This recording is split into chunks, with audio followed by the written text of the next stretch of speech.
So let's start with the defensive coordinator, Robert Saleh.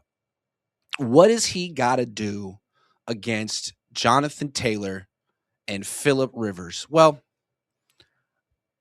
it seems to me the number one issue they got to handle is Taylor.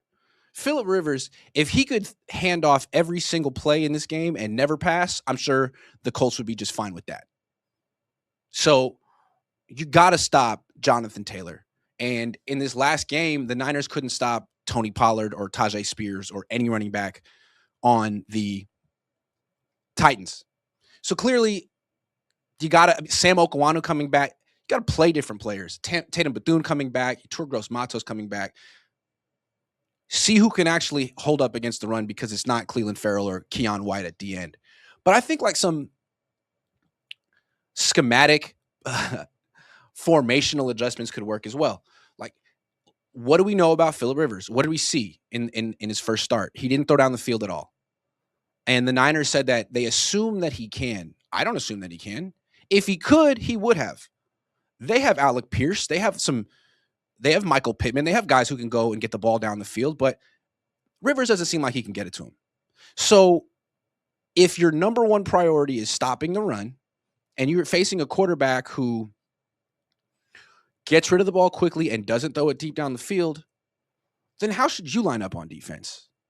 I mean, probably a 5-man front to be as strong against the run as possible. But then with your safeties, seems to me that whether you want to do split safeties or single high, doesn't matter, switch it up. But there's no reason to line up a safety more than 10 yards off the ball, off the line of scrimmage. I mean, you could put him at 8 yards off the line of scrimmage. The way I would think about it is you have a 9-man box at all times, no matter how you're configuring the safeties, because why would you put him why would you have a free safety 20 yards off the ball? For what? You know, Philip Rivers is going to throw the check down to the tight end or throw a screen to the running back or the quick out to the wide receiver. That's what he's going to do. So safety's real close to the line of scrimmage, no matter if they're splitting the field or there's one deep and you got one at the line of scrimmage. They're real close. That's where you start. And then do you bring pressure? Because you have the worst pass rush in the league. And that's not your fault. That's Jed's fault. He didn't want to really give you anything at the deadline. So do you bring pressure?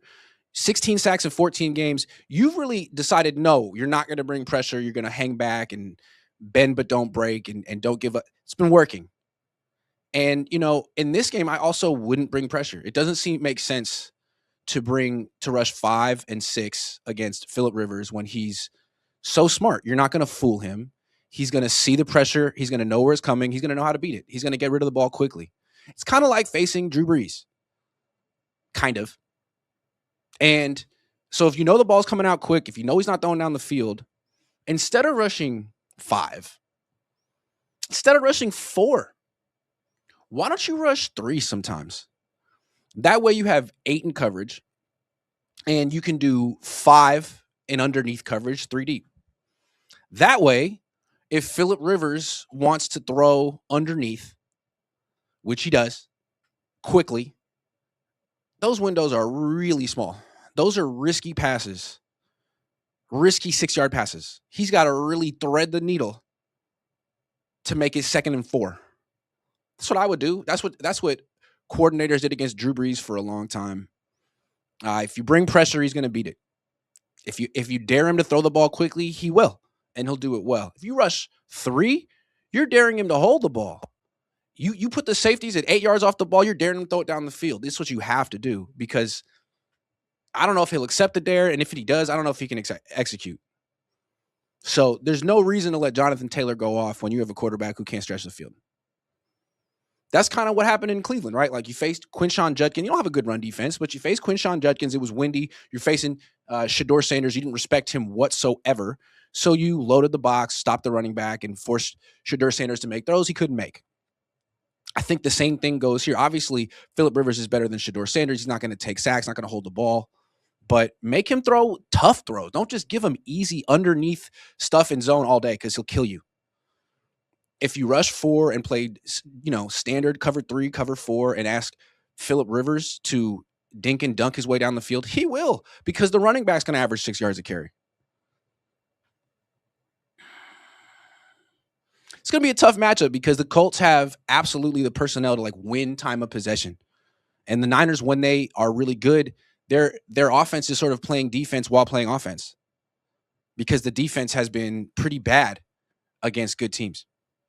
So Saleh, you owe me a nickel, 2 safeties in the box, nine-man box, and 3-man rush. That'll win the game for you.